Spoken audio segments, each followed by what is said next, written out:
வணக்கம் சார், நான் ஏஆர்எம் ஆதில். இந்த கேள்விக்கு விடையளிக்கப் போகிறேன். ஏ நேரம் ஆரம்பித்த வேலை பி நேரம் முடிவுற்றது. வேலை நடைபெற்ற மணித்தியாலங்கள் யாது? இதை கடிகாரமாக எடுத்துக்கொண்டால் இது 9 மணி, இது 3 மணி. ஏ நேரம் ஆரம்பித்த வேலை பி நேரம் முடிவுற்றது. வேலை நடைபெற்ற மணித்தியாலங்கள் யாது?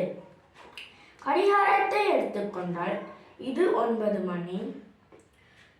10க்கு சென்றால் 1 மணித்தியாலம், 11க்கு சென்றால் 2 மணித்தியாலம், 12க்கு சென்றால் 3 மணித்தியாலம், 1க்கு சென்றால் 4 மணித்தியாலம், 2க்கு சென்றால் 5 மணித்தியாலம், 3க்கு சென்றால் 6 மணித்தியாலம். இதற்கு மிகவும் சரியான விடை 6 மணித்தியாலங்கள்.